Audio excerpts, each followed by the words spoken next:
Здрасте, дорогие мои, Мария. Вопросы сегодня, ответы на вопросы.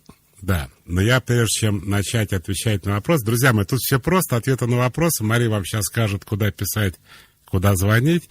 А мы давайте перейдем теперь к ответам на вопросы, как правильно сказала Мария. Давайте-ка с телефона и начнем. Добрый вечер. Добрый вечер. Здрасте. А вы такое ощущение, что в пустой квартире находитесь? Ну, почти. То есть шкаф, стул, с которого вы звоните, и все, да? Нет. Так, такой гул идет, как будто стены голые. Не знаю, Михаил. Мне кажется. Ну, рассказывайте. Наушники. Я просто недавно сам переехал, у меня первое время был такой же звук в квартире, пока мебель не привезли. Ну, рассказывайте. Рассказываю. Очень благодарна вам за вашу работу, за ваши труды. Последние, наверное, года 2,5 работаю, стараюсь над собой работать. Даже не так вы, наверное, говорите, что не нужно работать над собой, нужно, наверное, слушать себя. Пытаюсь делать то, что мне хочется, и делать то, чего мне не хочется. Получается? Получается. Но я уже не первый раз к вам дозваниваюсь, на самом деле. И почему-то вот все мои дозвоны, Михаил Александрович, у вас проходит такая история, как будто я себя позиционирую как жертва. И вот мне очень интересно, неужели это слышно по голосу? Сейчас нет. А вот сейчас не слышно. А тогда я не могу вспомнить. Это был ваш вопрос? В сентябре и передачу назад было. Давайте-ка я по-другому его немножко Может, Мария помнит? Я сейчас все вспомню. Как вы определяете по голосу жертву? Давайте скажем вот так вот, начнем издалека. Ну как, человек говорит, от поезда отстали документы, потеряли водички, попить и переночевать. Так вы жаловались в нашем эфире, все понятно тогда. Нет, если серьезно, я, конечно, не помню. Нет, я так глубоко не копаю, и если я сейчас буду прислушиваться к интонации на радио, у меня может крыша поехать.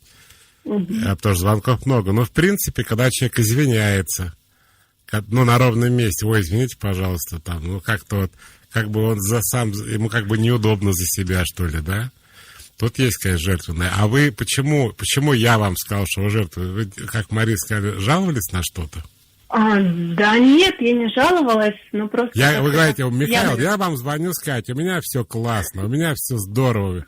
Я говорю, вот это жертва, говорю я, вот так, да, было? Нет, были такие темы. Была тема про то, что вас не устраивает в этой жизни, что вам приносит неудобства. А вы знаете, вот если даже было так, то сейчас у вас бодрый голос, и даже если что-то был намек на жертву, сейчас его уже нету. Поехали дальше. Добрый вечер, говорите, пожалуйста. Алло, здравствуйте. Здравствуйте. Меня зовут Полина, у меня вопрос следующий. Мне сейчас 29 лет, и последние 10 лет я же была замужем за мужем-алкоголиком. И полгода назад я набрала смелости и ушла от него. Сейчас я живу с родителями. Но я при этом не препятствую ему общаться с детками. То есть он общается с ними по видеосвязи. Много у вас детей? По видеосвязи с ними общает. Детей у вас много? 2. Так. И вопрос в том, что как мне перебороть зависимость к нему, то есть как мне продвинуться к пониманию, чтобы перебороть зависимость к нему или к эмоциям, которые он вызывает. Что за зависимость и какие эмоции он у вас вызывает? Он очень негативный, то есть мне все время хочется, прям просто негативные, плохие эмоции. По отношению к вашему бывшему мужу, да? Да, и я когда начинаю даже о нем разговаривать, то есть вспоминать, мне сразу все в слезы. А вы развелись уже? Что еще раз? Вы с ним развелись? Пока еще нет. Во-первых, надо развестись, потому что это называется незакрытый гештальт или незаконченные отношения. Люди обычно ссылаются, что у них времени нету. На самом деле это как бы не оконченная история.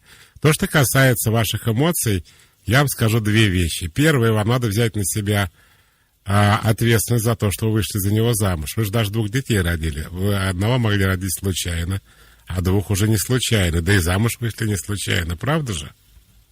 Конечно, не случайно. А почему вы тогда как бы испытываете, даже плачете, хотя это ваше решение, вас никто не заставлял выходить замуж, я правильно понимаю? Нет, никто не заставлял выходить замуж. Так возьмите за себя ответственность, сказать, это мое решение. Я знала, что он алкоголик. Я даже когда ребенка родила, знала. Я с ним еще одного ребенка родила. Уже знаю. Вы же знали, что он пьет?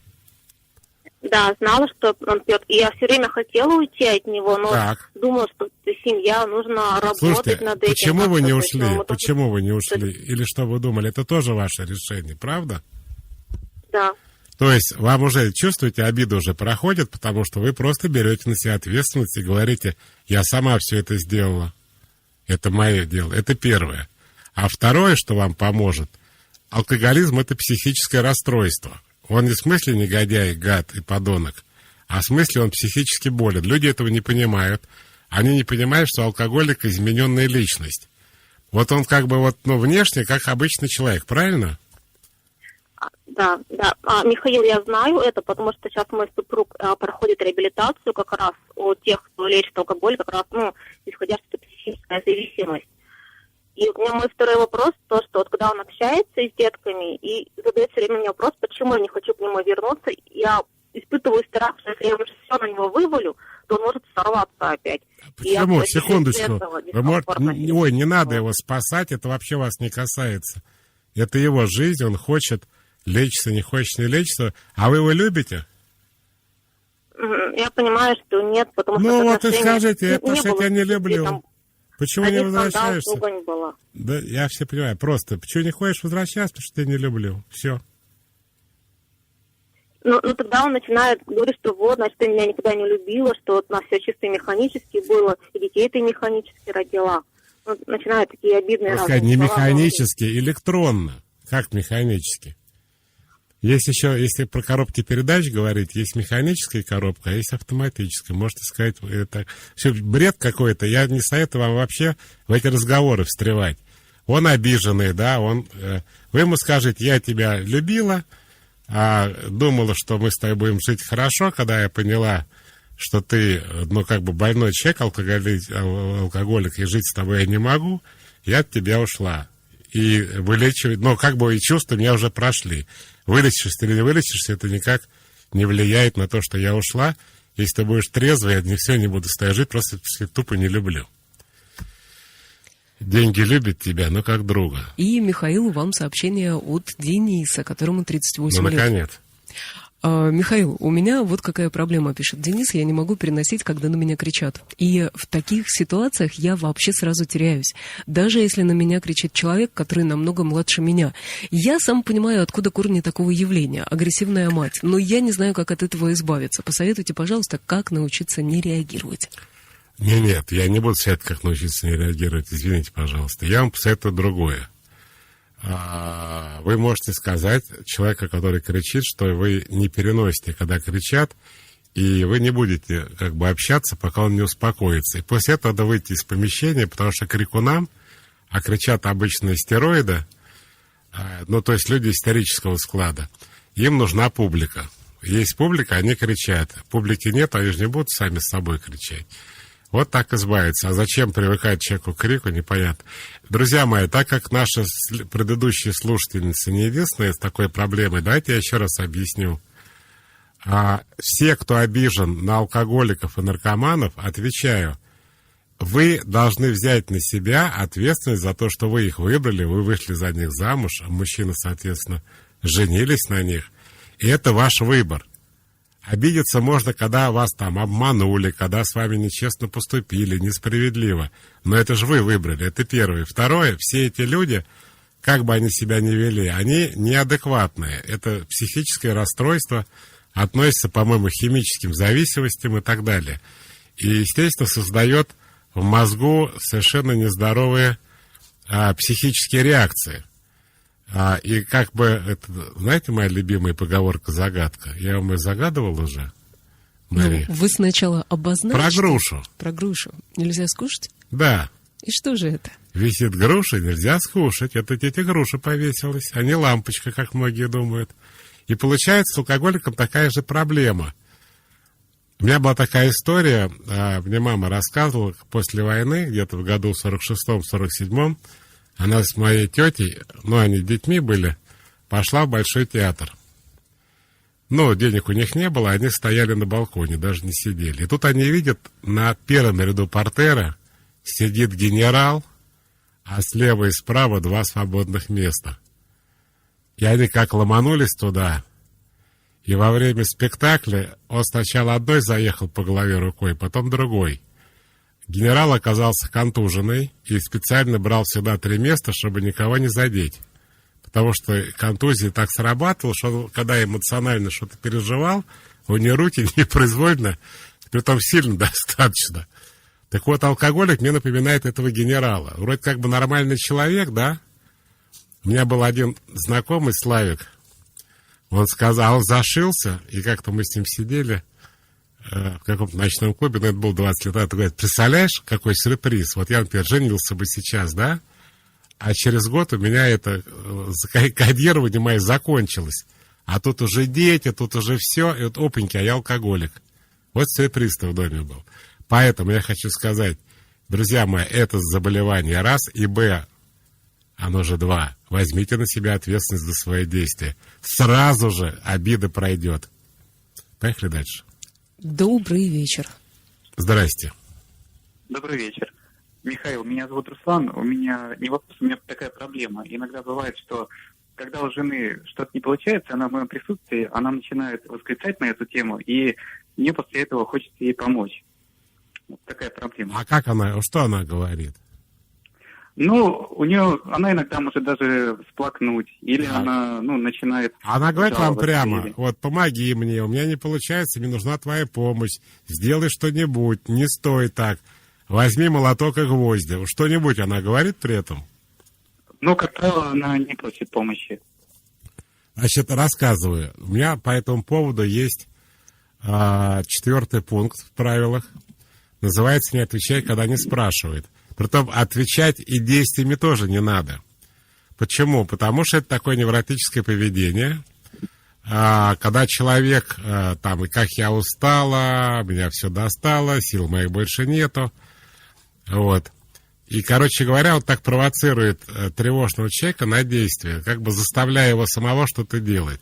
Я исхожу вот еще. Если человек вас ни о чем не просит, ему ничего не надо. Мне самому бы научиться, у меня же тоже профессиональная деформация, там спасать, помогать, говорить, когда тебя не спрашивают. Я с этим тоже как бы работаю. А я вот не поняла, Руслан, вам не нравится это? Это никому не нравится. Да подождите. Я сейчас думаю, что я мог бы делать. Я мог бы в другую комнату уходить. Вы просто... мне это не нравится. Нет, я за Руслана отвечаю. Вы отвечаю. просто очень довольно об этом говорите, что очень сложно догадаться, что вам не нравится. Я доволен только потому, что я позвонил в прямой эфир. Нет, Руслан доволен тем, что у него есть жена. Я другое хочу сказать, что никогда на это чистая манипуляция, и не надо никогда не вестись. Вот. Я даже помню, была передача на канале «Культура», Дарья, как ее фамилия? Белая студия. Златопольская. Златопольская. Как мужа, так и ее фамилия. Вот. И со Слепаковым. Они обсуждали как раз мои 6 правил. И Слепаков говорит, вот как я понял правила Михаила. Вот жена говорит, я сейчас так, может быть, не так совсем дословно. Ой, мусора сколько у нас. Вся квартира у нас в мусоре погрязла. Что означает, иди вынеси. Нет, иди вынеси означает, говори, иди вынеси. А раз ты не говоришь, то никто мусор не выносит. Вот, то есть, вот как бы так. Это правильно. Руслану, во-первых, правильно, что его напрягает, и не надо на это никак реагировать. Но я почему обратила внимание, что Руслан такой довольный, помимо того, что он к нам дозвонился. Если Руслан также довольно помогает жене, то ей очень сложно догадаться, что ему это не нравится. А тут выясняется, что не нравится, а вот делаешь. Вот чем мне нравится программа, когда я вместе с девушкой веду передачу. Мари просто грудью бросается на женскую амбразуру. Да что вы говорите? Да, прямо сейчас при мне. Я тут... И тут Мари почувствует какую-то несправедливость в этом разговоре. Говорит, а жену-то кто пожалеет? Нет, я Руслан, хотела вы сказать... сами, хотел Руслан, сказать, Марии, говорите, что... Руслан, мы-то как догадаемся, что вы недовольны, если вы такой довольный. Вот я о чем. Ответьте-ка, пожалуйста, вот на какой вопрос нашему слушателю, который не подписывается, но он не терпит доминирования над собой, даже на работе. Если доминирует начальство, то я чувствую чувство неуважения. Это вообще нормально, спрашивает слушатель? Ну, вообще, доминирование над людьми никому из тех, над кем доминирует, не доставляет удовольствия. Хотя есть девочки, которые любят... Знаете, есть вот мы там про жертву говорили недавно. В психологии есть понятие вторичной выгоды жертвы. Что когда кто-то над жертвой доминирует, например, там какая-нибудь условная жена, не работающая условного нового русского или не русского, она... притесняется, над ней доминирует, ею понукают, вообще не помнит, как ее зовут, но она лишена ненужных ей, ну, как бы то, что ее напрягает, вещей, там, смена колес зимние на летние, принятие решения, добывание денег и так далее. Это называется вторичная выгода жертвы. Поэтому никому это не нравится. Надо рот открывать, как Мария сейчас сказала Руслану, говорить, что вот мне не нравится. Вот вы доминируете, а мне это неприятно. Не доминируйте, мужчина. Не стойте во всем этом, отойдите. Добрый вечер. Алло. Здрасте. Здравствуйте. Меня зовут Екатерина. Мне 40 лет. У меня к вам такой вопрос. Как мне спасти отношения в браке? А что случилось? Смотрите, значит, мы с мужем живем 16 лет. У нас 2 детей, и так получается, что у меня всегда было все вот под контролем, у меня все вот, у нас дружная семья. Мне казалось, что никогда не случится со мной то, что произошло в этом году. Изначально я подозревала, что мне муж изменяет, а потом получилось так, что это мои подозрения подтвердились. Так. И... мы не разошлись, мы продолжаем жить вместе, но я не могу в себе перебороть, как бы, ну, то, что произошло. А это произошло или это продолжает происходить? Это сразу не прекратилось, эти отношения продолжались. Сейчас я думаю, что они прекратились, но не уверена на 100%. И при этом это вы обращаетесь, а не ваш муж, с вопросом, как сохранить семью. Интересно. Совершенно верно, да. А вам это странным не кажется? Наверное, кажется. То есть, ну, никак принять измену и жить дальше. Я вот так могу на ваш вопрос ответить. То есть ваш муж вам изменяет, догадывается, что вы заинтересованы в том, чтобы сохранить семью. Я правильно понимаю? Нет, он сейчас, думаю, что не изменяет. Вы сказали, что когда вы узнали, он не прекратил отношения. Я правильно вас понял? Сразу не прекратил. А чё? Не знаю почему. Жить, мне кажется, устроено очень просто. Если вы позволяете как-то с собой обращаться, с вами как бы так и будут обращаться. Если муж понимает, что вы никуда не уйдете, ему какой смысл прекращать изменять, скажите мне? Вы же так с ним больше хотите жить. Ну, соглашусь, да. Вы знаете, вот у меня был случай, когда муж, он такой бисексуал оказался, он целовался на кухне с соседом. И в это время зашла его жена. Это было лет 20 назад. И он прибежал ко мне на прием и умолял меня что-нибудь сделать, потому что он любит жену больше жизни. А она все прямо после того, что он еще с мужиком целовался, она прям не знает, куда деваться. Вот. И он мне говорит: вы знаете, Михаил, я готов на лоботомию, трепанацию черепа, чтобы не перестать быть бисексуалом. Я так люблю свою жену. Вот это я понимаю. А здесь жене изменяет, и жена говорит, как мне сохранить семью. Но раз вы такой вопрос задаете, я по своим же правилам должен отвечать прямо на вопрос. Чтобы сохранить семью, надо просто закрыть глаза на измену. Вы готовы? Нет. Ну, тогда принимайте решение сами. Михаил, сообщение от Ирины. Ирина пишет, что разведена, но ее мучают мысли, что бывший никогда нас не любил, имеет себя и ребенка Ирина. Потому что он не проводил с нами время, всегда был очень занят. Я взяла ответственность, в общем-то, за свое решение, ушла, но меня накрывает, как не жалеть и не страдать от того чувства, что бывший нас не любил. Ну, во-первых, тут, говорится, бабушка надвое сказала. Мы не знаем, любил он или нет. Он не любил так, как вы от него это ожидали. Не проводил время там и так далее. Но по-своему, как сказал Лермонтов, странную любовью как-то, наверное, любил. Это первое. Второе, все-таки ситуация, когда вы берете на себя ответственность, она не должна вызывать у вас жалость к себе. Почему? Вы же, когда замуж выходили, вы же видели, как он с вами? Ну, многие мужчины не умеют с детьми общаться, поэтому время с ними не проводят. Даже Лев Толстой, который всех жизни учил, очень плохо общался с родными детьми, но тут с чужими хорошо общался. Поэтому здесь все неоднозначно. Михаил, все у вас просто. Просто сделай, просто скажи, просто возьми, просто уйди. Если бы было так просто, кстати, психологов не спрашивали, все и все так понимают. Вопрос всегда, как сделать, дорогой кот Матроскин. Во-первых, не надо у людей работу забирать. Нормально все, спрашивают, к психологам ходят. Я говорю, как это сделать. Взять и уйти, взять и... Что вы спрашиваете? И скажи. А в чем сложность-то, я не понимаю. Самый, так сказать, человек, затрудняющийся весь комплекс их в нерешительности, с нижайшей самооценкой, может это сделать. И вы, дорогой кот Матроскин, тоже можете. Добрый вечер. Здрасте. Здравствуйте. А то же самое, но громче? Меня зовут Саша, мне 40 лет. Так. У меня 4 сына. Самому младшему 11 месяцев, а самому старшему 9 лет. Так. Да, и вот у меня за последние 1,5 года ушли мои любимые родители, мама с папой. У меня есть муж, который много работает для нас. Я сама преподаватель в университете, но вот сейчас в декрете с самым маленьким ребенком. Так. В общем, последнее время я как-то, видимо, подустала.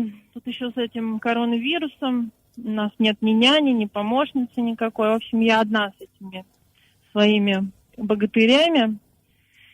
И как-то я вот начала очень сильно сдавать, в смысле тревожиться по каким-то вот ерундовым совершенно поводам и нервничать, паниковать. В общем, я даже не знаю, вот как-то с этим можно вообще работать и медикаментозно, поскольку я вот кормлю ребенка и хочу Ну, 11 бросать. месяцев он уже поел, в принципе, если будет необходимость, страшного ничего нету.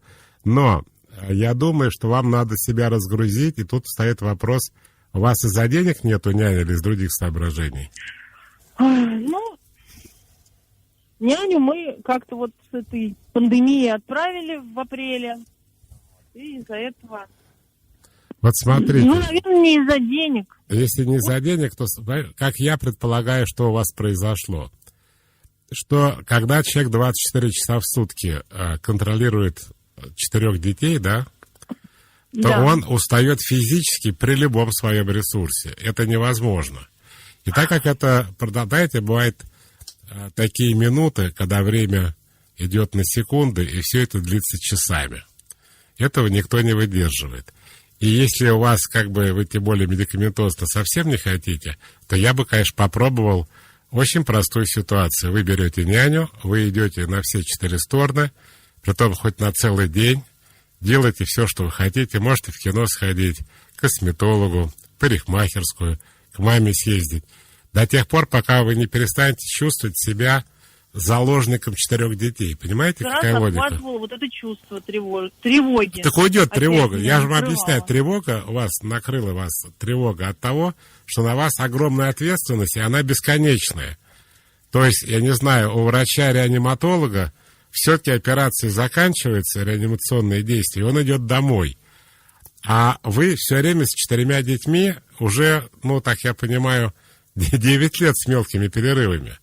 И, конечно, уже крыша от этого едет. И тем более из-за пандемии сокращаются как бы возможности человека. Я вот раньше нашел место, где можно ночью поесть. Знаете, где, Мария? Во всех гостиницах. Да, сейчас. Сейчас все закрыто, Михаил. А можно я раскрою секрет? Ну, подставьте кого-нибудь. Да, я кого хочешь могу подставить, вообще не проблема. Значит, рассказываю. Прихожу я в гостиницу в 1:00 ночи. Все же закрыто, правда? А в гостинице веселье. Звезды, кстати, там видел несколько. Бегают по столам. Ушел в 3:30 утра. Это было 2 недели назад. А вот неделю назад зашел в эту же гостиницу. В 11 с вещами все на выход. То есть гостиница была последним оплотом. Они это оформляли как лобби-бар, а не как ресторан или кафе. Но и их тоже накрыло. Поэтому сейчас уже нигде. А в Питере я был 3 недели назад. Там вообще в отеле такая история. В 10:30 вообще все вышли отсюда. В 11 мне должны закрыть свет и снаружи закрыть дверь на замок. Я сделаю вывод. Если вы хотите не так сильно уставать, то разгружайте себя. То есть иногда закрывайтесь, как гостиница, в 23 часа. И вообще идите погуляйте, детей оставьте, мужа, я не знаю. Сообщение от Натальи. Полгода встречалась с мужчиной, он говорил, что разведен. А сейчас случайно выяснилось, что он женат, и все это время меня обманывал. Меня это не устроило, мы расстались, но с этим человеком мне, конечно, было очень хорошо, и мне жаль эти отношения. Как перестать сожалеть и думать об этих отношениях, пережить и двигаться дальше, и вообще как перестать чувствовать себя дурой от того, что он обманывал, а я ему верила? Во-первых, вы не виноваты, то, что вас обманули. Это в криминальном мире такие люди называют терпилами. Например, если кошелек кого-то подрезали в метро, хотя они ни в чем не виноваты. Это первое. Второе, а о чем вы можете жалеть, когда человек вас обманывает долгое время, как бы он при этом не объяснял, что мы просто вместе не живем, она мне не жена, просто я не развелся и так далее, то... Какие отношения у человека, который вас обманывает, вообще? О чем можно жалеть? Я надеюсь, у вас же хватает мозгов не думать о том, что вы могли бы построить с ним счастливую семью. Если вообще с обмана начинаете. Притом, не то, что начинает он с обмана, он живет этим обманом. Да, более того, чтобы у вас не было совсем иллюзий, он еще вас использует. Потому что обман, там разные есть причины обмана, там страх, в его случае выгода. Он бы вас, например, в постель бы не затащил, как я догадываюсь, если бы вы знали, что он женатый. Поэтому он вас еще как бы использовал. То есть это не просто обман, это неприятно. Поэтому там жалеть особо не о чем. Но и дура вы тоже не дура, потому что это, собственно, и есть обман. Добрый вечер. Здравствуйте. Здрасте. Михаил, меня зовут Диана, мне 39 лет. Я хотела спросить, все говорят о любви к себе и о том, что нужно делать то, что хочется. А какие конкретно действия можно предпринять? Потому что эта теория в голове – это одно, а когда доходит до дела, то не понимаешь, что делать. Как это вы знаете, опустить на уровне чувств? Да, я вам скажу какую вещь. Люди неправильно понимают первые правила «делай то, что хочется». Это имеется в виду, что когда вы принимаете решение, вы отключаете свои мозги и делайте то, что вам нравится, то, что вы хотите, а не то, что правильно или надо. Вот смысл этого правила. Давайте разберем какой-то конкретный пример, чтобы вы поняли, как это конкретно практически сделать. Например. Конкретный пример. Встаешь утром и не знаешь, что делать. Либо пойти на работу, если, допустим, свободный график, либо заняться домашними делами, либо, не знаю, ванну с маслами арома принять.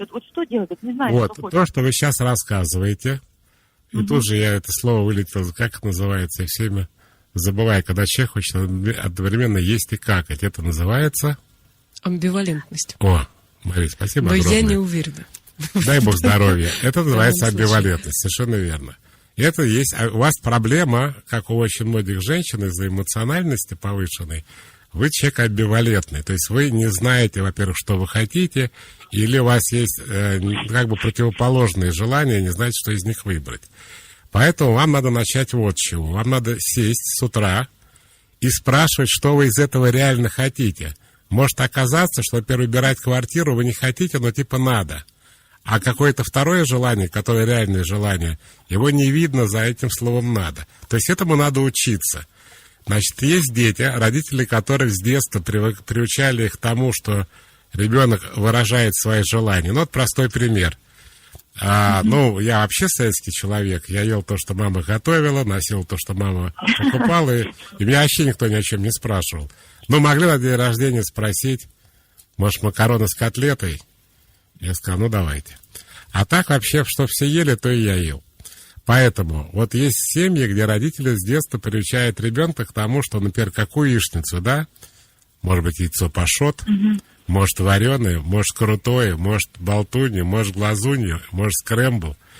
Хотя все же яйца делают, какая разница какие. И ребенок с детства приучается понимать свои желания. Понимаете, да? Я понимаю, но чувство если не вас ваш случай. Не привили такую... Конечно. Вот не знаешь, что хочешь. Умничка. Вот поэтому вам придется... Не знаешь. Да, то ли есть, то ли... Да. Ну, вот, и значит, не знаешь. Рассказываю. Вам придется самой это научиться, как будто вам сейчас 2 года, и вы начинаете учиться ходить. То есть вы должны сесть за стол и сидеть до тех пор, пока вас не накроет мысль. Точно. На самом деле я хотела все эти годы в туалет. Не квартиру убирать, не в кино, а просто в туалет. И там уже с книжкой посидеть. И с бутылкой. Такое тоже бывает. Но для того, чтобы понять свои желания, надо тренироваться, вообще понимать свои желания. Это первое. Второе. Когда вы, наконец, понимаете, что вы хотите, вы не должны и по правилам не имеете права менять свои решения. То есть, если вы при амбивалентности очень часто будете хотеть их менять. Вы не можете сказать, нет, все-таки я пойду в кино. Нет, все-таки выберу квартиру. Нет, в кино, не квартиру. Не надо так себя вести. Вот то, что первое вы или вслух произнесли, хотите, запишите на бумаге. Мысли в голове решением не является. Решением является что-то формально оформленное. Или произнесенное вслух, или написанное на бумаге.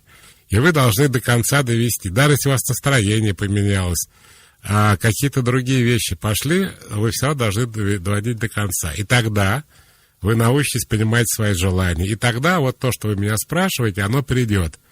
То есть вы будете понимать, что вы хотите, и делать то, что вы хотите. Можно я тоже прочитаю 2 сообщения? Я быстро. Рискните.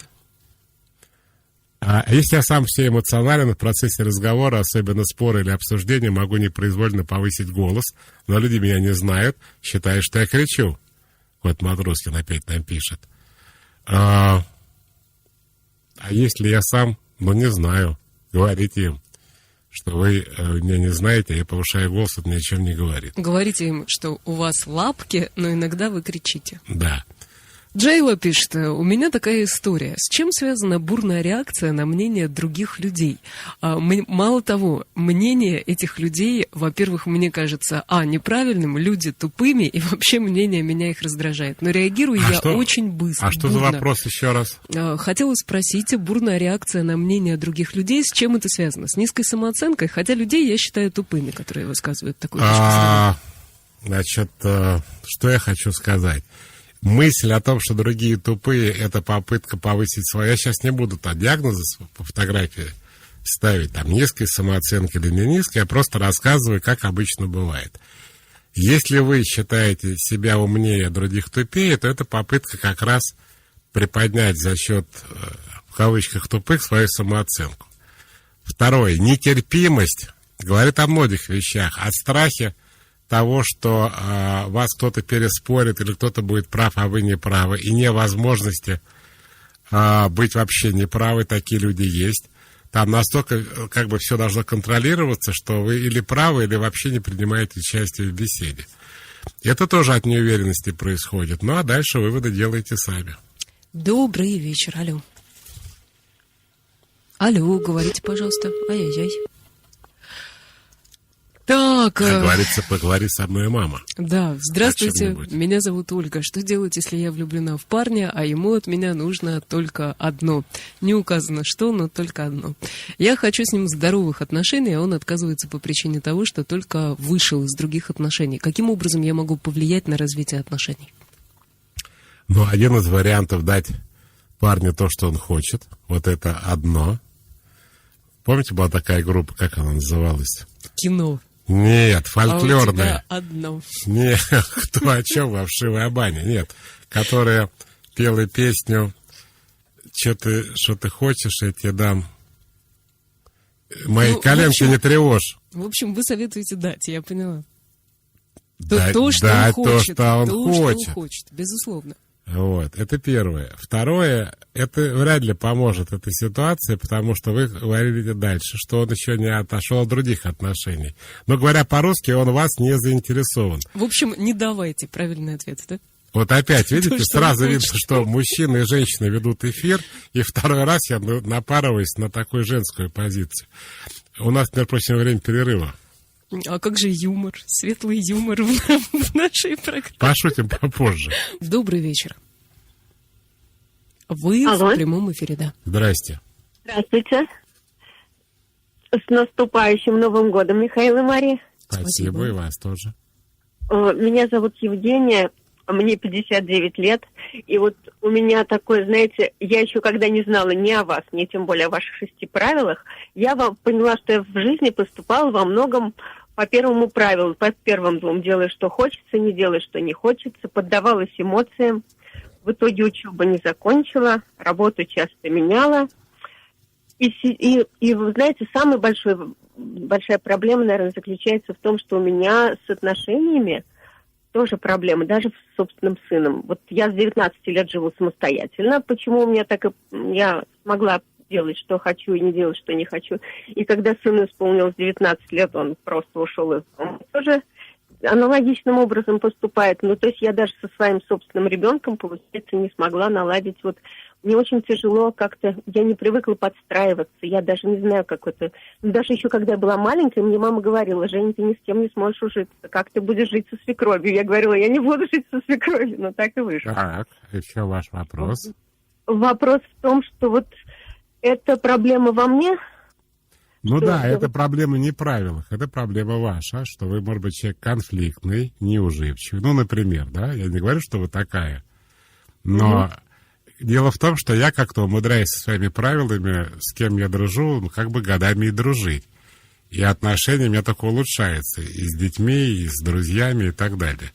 Я, при том, что я живу так, как вы говорите, не нравится, я соскакиваю. Тут меня пытали вопросом, как просто. Да просто, научиться надо. Вот, но у меня нет таких ситуаций, о которых говорите вы. Понимаете, какое дело? Поэтому это вопрос характера больше, а не правил. Поехали дальше. Можно что-то сделать в моем возрасте? А какие мы с вами ровесники, какие ваши годы? Ага, спасибо, конечно, на добром слове. Но... Сделать можно, и сделать, я даже сказал, нужно. Потому что хочется же и отношения нормальные со всеми иметь, но категорически не за счет терпения. Я не фанат терпеть, если мне не нравится, я тоже соскакиваю, но я при этом не терплю. Как-то естественно получается, видимо, я просто перестал быть конфликтным. Еще вопросик у нас там. Ох, Быстро. много очень вопросов. Как объяснить ребенку, что мама и папа больше не будут жить вместе? Ой, ну, наконец, детский вопрос. А сказать это лучше вместе, ну, чтобы не каждый родитель отдельно, а чтобы за столом присутствовали мама и папа. Добавить к тому, что это никакого отношения к ребенку не имеет, что они его любят, и что даже если не будут кто-то из них жить с ним, то ребенок будет с ним полноценно общаться, звонить может 24 часа в сутки, там несколько раз в неделю вы будете проводить время и так далее. Огромную роль в этой истории играет отношения между отцом и матерью реальные. То есть, если они друг друга ненавидят, то это бесполезно тут утешать, потому что ребенок видит, что разговора больше не будет между отцом и матерью. А когда у них хорошие отношения, знаете, бывают отношения, себя изжили. Любовь прошла, завяли помидоры, и они решили расстаться. А мой любимый, самый выдающийся в мире на сегодняшний день, то, что я видел, мультфильм «Monkey Dust», и эту тему тоже обыгрывает. Дело в том, что многие дети считают, что это из-за них родители разводятся. Потому что учатся на двойке, хулиганят.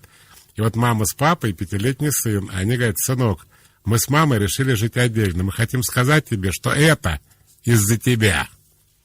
Ха-ха-ха. Обожаю этот Monkey Dust, великий мультфильм, BBC сделал.